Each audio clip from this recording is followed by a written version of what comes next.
Item ಯಾವುದೇ ಇರಲಿ try ಮಾಡಿ Aachi chicken masala. Aachi chicken masala. Doctor CS Suprith ಅವರು ಶಿಕ್ಷಣ ತಜ್ಞರು ನಮ್ಮ ಜೊತೆಗೆ ನೇರ ಸಂಪರ್ಕದಲ್ಲಿದ್ದಾರೆ. ಸರ್ ನಮಸ್ತೆ, ಕಾರ್ಯಕ್ರಮಕ್ಕೆ ಆತ್ಮೀಯ ಸ್ವಾಗತ.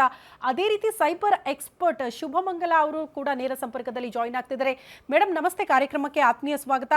ಸುಪ್ರೀತ್ ಸರ್, 16 ವರ್ಷದ ಮಕ್ಕಳಿಗೆ ಮೊಬೈಲ್ ಇನ್ನು ಮುಂದೆ ಇರಲ್ಲ, ಆಸ್ಟ್ರೇಲಿಯಾ ಮಾದರಿಯಲ್ಲೇ ನಮ್ಮಲ್ಲೂ ಕೂಡ ಮೊಬೈಲ್ ಬ್ಯಾನ್ ಮಾಡ್ಬಿಡೋಣ ಅಂತ CM ಸಿದ್ದರಾಮಯ್ಯನವರು ನಿನ್ನೆ ಪ್ರಸ್ತಾಪ ಮಾಡಿದ್ದಾರೆ. Is it okay? ಇದನ್ನ ಸ್ವಾಗತ ಮಾಡ್ಕೊಳ್ತೀರಾ ಹೇಗೆ?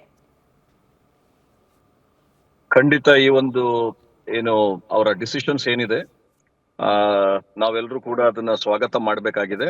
ಆದ್ರೆ ಒಂದೇ ಒಂದು ನನಗೆ ಅನ್ಸಿದ್ದೇನೆಂದ್ರೆ ಅವರ ಡಿಸ್ಕಷನ್ಸ್ ಇಟ್ ವಾಸ್ ಸರ್ ಮಾತಾಡೋದು ನಮ್ಗೆ ಕೇಳಿಸ್ತಾ ಇಲ್ಲ ಸರ್, ಸ್ವಲ್ಪ ಜೋರಾಗಿ ಮಾತಾಡಬಹುದಾ? ಈಗ ಕೇಳಿಸ್ತಾ ಇದ್ದೀನ? ಹಾ ಕೇಳಿಸ್ತಾ ಇದೆ, ಹೇಳಿ ಸರ್, ಕಂಟಿನ್ಯೂ ಮಾಡಿ. ಈ ಏನು ಡಿಸಿಷನ್ ಏನಿದೆ, ಈ ಡಿಸಿಷನ್ ಅನ್ನ ನಾನು ಪರ್ಸನಲಿ ಅಥವಾ ನನ್ನಂತ ಮನಸ್ಥಿತಿ ಇರುವಂತ ಸುಮಾರು ಜನ ಇದನ್ನ ಇನ್ಫ್ಯಾಕ್ಟ್ ಸ್ವಾಗತಾರ್ಹ ಅಂತ ಅನ್ಕೊಳ್ತೀವಿ. ಆದ್ರೂ ಕೂಡ ನನಗೆ ಆದಂತ ಒಂದು ಆಶ್ಚರ್ಯಕರ ಸಂಗತಿ ಏನಂದ್ರೆ, ಇದನ್ನ ಪ್ರಸ್ತಾಪ ಮಾಡುವಾಗ ನಮ್ಮ ಇವರು ಪೋಷಕರ ಸಂಘಟನೆಯ ಯೋಗಾನಂದ್ ಅವ್ರು ಹೇಳಿದಾಗೆ ಇದನ್ನ ಯಾರು ಸ್ಟೇಕ್ ಹೋಲ್ಡರ್ಸ್ ಇದ್ದಾರೆ, ಏನು ಅಪ್ ಟು ಬಿಲೋ 16 ಇಯರ್ಸ್ ಒಳಗಡೆ ಯಾರು ಸ್ಟೇಕ್ ಹೋಲ್ಡರ್ಸ್ ಇದ್ದಾರೆ, ಶಿಕ್ಷಣ ಏನು ಶಾಲಾ ಶಿಕ್ಷಣ ತಜ್ಞರು ಮತ್ತು ಶಾಲಾ ಶಿಕ್ಷಕರು ಇರಬಹುದು, ಇವ್ರನ್ನೆಲ್ಲ ಕನ್ಸಿಡರೇಷನ್ ತಗೊಂಡು ಅಲ್ಲಿ ಮೀಟಿಂಗ್ ಅಲ್ಲಿ ಇದನ್ನ ಪ್ರಸ್ತಾಪ ಮಾಡಬೇಕಾಗಿತ್ತು. ಬಟ್ ಬಹುಶಃ ಅದು ಎಲ್ಲೋ ಒಂದ್ ಕಡೆ ಮುಖ್ಯಮಂತ್ರಿಗಳ ಮನಸ್ಸಿಗೆ ಬಂತು ಅಂತ ಕಾಣ್ತದೆ. ಸೊ ಅಲ್ಲೂ ಎಲ್ಲ ವೈಸ್ ಚಾನ್ಸಲರ್ಸ್ ಇದ್ದಿದ್ರಿಂದ ಅಲ್ಲಿ ಡಿಸ್ಕಷನ್ ಮಾಡಿದ್ದಾರೆ, ಸ್ವಾಗತಾರ್ಹ ಇದು. ಅದೇ ರೀತಿಯಲ್ಲಿ ಸನ್ಮಾನ್ಯ ಮುಖ್ಯಮಂತ್ರಿಗಳಲ್ಲಿ ನಾನು ಯೂನಿವರ್ಸಿಟಿಯ ವ್ಯಾಪ್ತಿಗಳಲ್ಲೆಲ್ಲ ನಾನು ಕೆಲಸ ಮಾಡ್ತಾ ಇರೋದ್ರಿಂದ ಜೊತೆಯಲ್ಲಿ ನನ್ನ ಇನ್ನೊಂದು ಸಾಮಾಜಿಕ ಕಳಕಳಿ ಏನಂದ್ರೆ, ಇವತ್ತಿನ ದಿನ ಹಾಗೆ ಏನು ಪಬ್ಸು ಮತ್ತೆ ಬಾರ್ಸು ಬೆಂಗಳೂರಿಗೆ ಇದೆಲ್ಲೋ ಒಂದ್ ಕಡೆ ಕ್ಯಾಪಿಟಲ್ ಸಿಟಿ ಆಗ್ತಾ ಇದೆ. ಅದ್ರ ಬಗ್ಗೆನೂ ಕೂಡ ಯುವಕರು ಕೂಡ ಹಾಳಾಗ್ತಾ ಇರೋದ್ರಿಂದ ಅದ್ರ ಬಗ್ಗೆನೂ ರಾಜ್ಯ ಸರ್ಕಾರ ಮತ್ತು ಏನು ರಾಜ್ಯ ಸರ್ಕಾರದ ರೂವಾರಿಯನ್ನ ಹೊತ್ತಿರ್ತಕ್ಕಂತ ಮಾನ್ಯ ಮುಖ್ಯಮಂತ್ರಿಗಳು ಇದ್ರ ಬಗ್ಗೆನೂ ಕೂಡ ಸ್ವಲ್ಪ ಕಳವಳ ವ್ಯಕ್ತಪಡಿಸಿ ಇದ್ರ ಬಗ್ಗೆನೂ ಕೂಡ ಡಿಸಿಷನ್ ತಗೊಳ್ಳಿ ಅಂತ ಹೇಳಿ ನಾನು ನಿಮ್ಮ ಮಾಧ್ಯಮದ ಮುಖಾಂತರ ನಾನು ಕೇಳ್ಕೊಳ್ತೇನೆ. ಓಕೆ ಸುಪ್ರೀತ್ ಸರ್, ವಾಪಸ್ ಬರ್ತೀನಿ, ತಾವು ಸ್ವಾಗತ ಮಾಡ್ತೀನಿ ಅಂತ ಹೇಳಿದ್ರು. ಇನ್ನೊಂದು ವೆರಿ ಇಂಟ್ರೆಸ್ಟಿಂಗ್, ಜಸ್ಟ್ ನಿಮಗೆ ಮೊಬೈಲ್ ಬ್ಯಾನ್ ವಿಚಾರ ಮಾತ್ರ ಪ್ರಸ್ತಾಪ ಆಗಲಿಲ್ಲ ಸಭೆಯಲ್ಲಿ, ಇನ್ನೊಂದು ಫ್ಯಾಕ್ಟರ್ ಕೂಡ ಪ್ರಸ್ತಾಪ ಮಾಡಿದ್ದಾರೆ CM ಸಿದ್ದರಾಮಯ್ಯನವರು. ದಯವಿಟ್ಟು ಶಾಲಾ ಕಾಲೇಜು ಆವರಣಗಳಲ್ಲಿ ಡ್ರಗ್ಸ್ ಬರದೇ ಇರೋ ರೀತಿಯಲ್ಲಿ ನೋಡ್ಕೊಳ್ಳಿ ಅಂತ, ದಯವಿಟ್ಟು ಅದರಿಂದ ಮಕ್ಕಳನ್ನ ಕೂಡ ಕಾಪಾಡಿ ಅಂತ.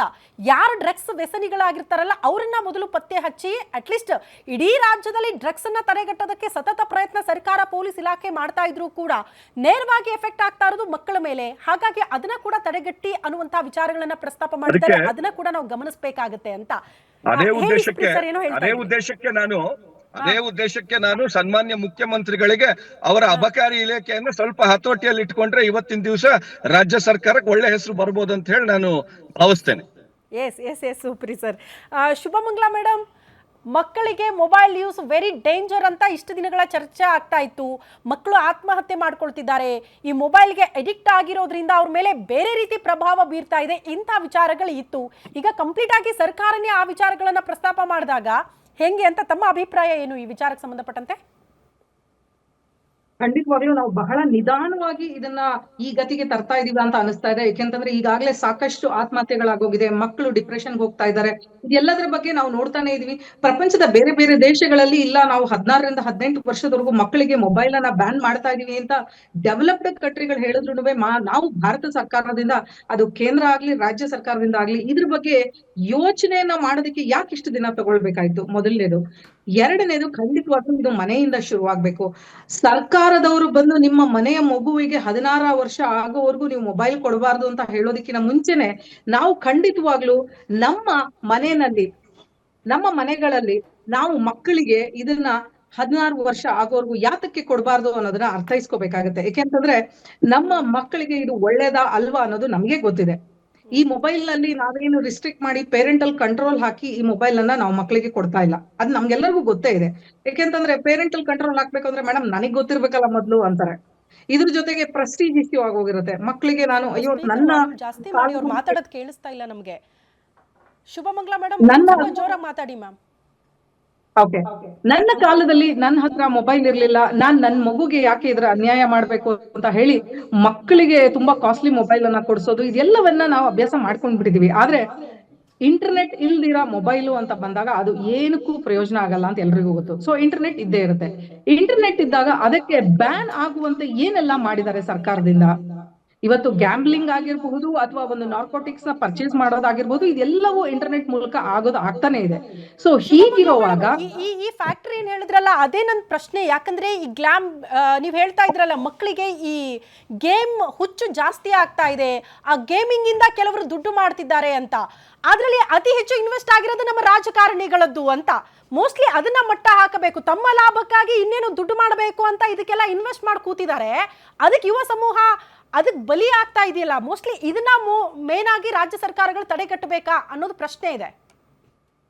ಖಂಡಿತವಾಗ್ಲೂ ಈ ಪ್ರಶ್ನೆ ಇದ್ದೇ ಇದೆ. ಯಾಕೆಂದ್ರೆ ಇವತ್ತು ಗೇಮಿಂಗ್ ಅಂತ ಬಂದಾಗ ನಿಮಗೆ ಗೊತ್ತೇ ಇದೆ, ಟಿಕ್ ಟಾಕ್ ಆಗಿರಬಹುದು ಅಥವಾ ಬೇರೆ ಇನ್ಯಾವುದೋ ಗೇಮಿಂಗ್ ಆಗಿರಬಹುದು, ಇದೆಲ್ಲವನ್ನ ಬ್ಯಾನ್ ಮಾಡ್ತೀವಿ ಅಂದ್ರು, ಒಂದಷ್ಟು ಬ್ಯಾನ್ ಅನ್ನು ಮಾಡಿದ್ರು. ಆದ್ರೆ ಅದಕ್ಕೆ ಸಿಮಿಲರ್ ಆಗಿ ಆಪ್ ಗಳು ಈಗಾಗ್ಲೇ ಮಾರ್ಕೆಟ್ಗೆ ಬಂದ್ಬಿಟ್ಟಿದೆ. ಅದನ್ನ ತಡೆ ಹಿಡಿಯೋದು ಹೇಗೆ? ಇದು ಅಸಾಧ್ಯನಾ ಅಂತ ಕೇಳಿದ್ರೆ ಖಂಡಿತವಾಗ್ಲೂ ಅಸಾಧ್ಯ ಅಲ್ಲ. ಯಾಕೆಂತಂದ್ರೆ ಇದ್ರ ಬಗ್ಗೆ ಬಹಳಷ್ಟು ಬಾರಿ ಚರ್ಚೆ ಮಾಡಿದೀವಿ ನಾವು. ನಮ್ಮಲ್ಲಿ ಮಾನಿಟರಿಂಗ್ ಸೆಂಟರ್ಗಳಿಲ್ಲ. ಸರಿಯಾದ ಮಾನಿಟರಿಂಗ್ ಸೆಂಟರ್ ತಂದು ISP ಗಳಿಗೆ ನಾವು ಈ ರೀತಿಯಾದ ರಿಸ್ಟ್ರಿಕ್ಷನ್ ಅನ್ನ ಹಾಕ್ತಿವಿ ಅಂದ್ರೆ ನೀವು ಗೇಮಿಂಗ್ ಗಳನ್ನ ಅಲೋ ಮಾಡೋ ಹಾಗಿಲ್ಲ ಅಂತ ರಿಸ್ಟ್ರಿಕ್ಟ್ ಮಾಡ್ತೀವಿ, ಗ್ಯಾಮ್ಲಿಂಗ್ ನ ರಿಸ್ಟ್ರಿಕ್ಟ್ ಮಾಡ್ತೀವಿ, ಬೆಟ್ಟಿಂಗ್ ನ ರಿಸ್ಟ್ರಿಕ್ಟ್ ಮಾಡ್ತೀವಿ, ನಾರ್ಕೋಟಿಕ್ಸ್ ಪರ್ಚೇಸ್ ಲಿಂಕ್ ಗಳು ಯಾವ್ದಿದೆ ಅದನ್ನ ನಾನು ರಿಸ್ಟ್ರಿಕ್ಟ್ ಮಾಡ್ತೀನಿ ಅಂತ ಹೋದ್ರೆ ಇದು ಯಾವ್ದು ಅಸಾಧ್ಯ ಅಲ್ಲ. ಇದೆಲ್ಲದರ ಜೊತೆಗೆ ನಮ್ಮ ಯುವ ಜನತೆ ಏನಿದೆ, ಇವ್ರುಗಳನ್ನ ಟೆರರಿಸಂಗೆ ಮೈಂಡ್ ಡೈವರ್ಷನ್ ಮಾಡೋದೇನಿದೆ ಅದು ಆನ್ಲೈನ್ ಮೂಲಕ ಆಗ್ತಿಲ್ವಾ? ನಾವ್ ಯಾವತ್ತೂ ಇದ್ರ ಬಗ್ಗೆ ಯೋಚನೆ ಮಾಡ್ತಾ ಇದೀವ? ಯಾಕೆಂದ್ರೆ ಬರೀ ಗೇಮ್ಗಳ ಬಗ್ಗೆ ಯೋಚನೆ ಮಾಡ್ತಾ ಇದೀವಿ. ನಮ್ಮ ದೇಶವನ್ನ ಕುಗ್ಸೋದಿಕ್ಕೆ ಅಲ್ಲಿ ಬಾರ್ಡರ್ ಅಲ್ಲಿ ಎಷ್ಟರ ಮಟ್ಟಿಗೆ ಅವರು ಹರಸಾಹಸ ಮಾಡ್ತಿದಾರೋ ಅದರ ಒಟ್ಟಿಗೆನೆ ಈ ಆನ್ಲೈನ್ ಮೂಲಕ ನಮ್ಮ ಯುವ ಚೇತನ ಏನಿದ್ದಾರೆ, ನಮ್ಮ ಯುವ ಜನತೆ, ಅವರ ಮೈಂಡ್ ಸೆಟ್ ಏನಿದೆ ಅದನ್ನ ಬದಲಾಯಿಸೋದಕ್ಕೆ ಖಂಡಿತವಾಗ್ಲೂ ಎಲ್ಲಾ ಕಡೆಯಿಂದ ಪ್ರಯತ್ನ ನಡೀತಾನೆ ಇದೆ. ಸೊ ಹಾಗಿರುವಾಗ 16 ವರ್ಷದ ತನಕ ಮಕ್ಕಳಿಗೆ ಯಾಕೆ ಬ್ಯಾನ್ ಮಾಡಬಾರ್ದು ಅಂತ ಕೇಳಿದ್ರೆ ಖಂಡಿತವಾಗ್ಲೂ ಅದು ಮಾಡ್ಲೇಬೇಕಾಗತ್ತೆ. ಓಕೆ ಮ್ಯಾಮ್, ವಾಪಸ್ ಬರ್ತೀನಿ, ಮತ್ತಷ್ಟು ಅಭಿಪ್ರಾಯ ತಮ್ಮಿಂದ ಪಡ್ಕೊಳ್ತೀನಿ. ಯೋಗಾನಂದ್ ಸರ್, ನನಗೆ ಶುಭಮಂಗಲ ಮೇಡಮ್ ಮತ್ತು ಸುಪ್ರೀತ್ ಸರ್ ಹೇಳಿದಿರುವಂಥ ವಿಚಾರಗಳು ವೆರಿ ಇಂಟ್ರೆಸ್ಟಿಂಗ್ ಅಂತ ಅನಿಸ್ತು. ಮಕ್ಕಳಿಗೆ ಬ್ಯಾನ್ ಮಾಡಬೇಕು ಮೊಬೈಲನ್ನು, ಆ ವಿಚಾರ ಸ್ವಾಗತ, ಓಕೆ. ಬಟ್ ಮೊಬೈಲಿಂದ ಜಸ್ಟ್ ನಾವು ದಾರಿ ತಪ್ತಾ ಇಲ್ಲ ಮಕ್ಕಳು. ಇನ್ಫ್ಯಾಕ್ಟ್ ಈ ಡ್ರಗ್ಸು, ಮಾದಕ ವಸ್ತುಗಳ ಬಗ್ಗೆ ಮಾತಾಡ್ತೀವಲ್ಲ, ಮೊಬೈಲಲ್ಲಿ ಸಿಗ್ತಾ ಇದೆ ಸರ್. ಕೋಡಿಂಗಲ್ಲಿ ಆರ್ಡರ್ ಮಾಡ್ಕೊಂಡು ತರಿಸ್ಕೊತಾ ಇದ್ದಾರೆ ಮಕ್ಕಳು. ಅಂದರೆ ಭಯೋತ್ಪಾದಕ ಚಟುವಟಿಕೆಗಳಿಂದ ವೆರಿ ಡೇಂಜರಸ್. ಇದು ಒಂದು ರೀತಿ ಭಯೋತ್ಪಾದಕನ, ಯಾಕಂದರೆ ಯುವ ಸಮೂಹವನ್ನು ಬಲಿ ಪಡಿತಾ ಇರೋದು ಮಾದಕ ವಸ್ತುಗಳು ಅಂತ. ಅದು ಕೂಡ ಮೊಬೈಲ್ ಇಂದ ಈಸಿಯಾಗಿ ಸಿಗ್ತಾ ಇದೆ. ಬೇರೆ ಬೇರೆ ದಾರಿಯಲ್ಲಿ ಮಕ್ಕಳನ್ನ ಕರ್ಕೊಂಡು ಹೋಗೋದಕ್ಕೆ ಈಸಿ ಆಗ್ತಾ ಇದೆ. ಮೋಸ್ಟ್ಲಿ ಒಂದು ಗಂಭೀರವಾಗಿ ಚರ್ಚೆ ಆಗಬೇಕು ಅಂತ ಅನ್ಸುತ್ತೆ ಈ ವಿಚಾರಗಳಿಗೆ. ಇಲ್ಲ, ಈಗ ಆಲ್ರೆಡಿ ನಾವು ಮತ್ತೆ ಶುಭಮಂಗಲ ಮೇಡಮ್ ಎಲ್ಲರೂ ಕೂಡ ಗಾಂಧಿ ಭವನದಲ್ಲಿ ಆನ್ಲೈನ್ ಗೇಮ್ ಅನ್ನ ನಿಷೇಧ ಮಾಡಬೇಕು ಕರ್ನಾಟಕ ಸರ್ಕಾರ ಅನ್ನೋದ್ರ ಬಗ್ಗೆ ಒಂದು ಪ್ಯಾನೆಲ್ ಕೂಡ ಮಾಡಿದ್ವಿ.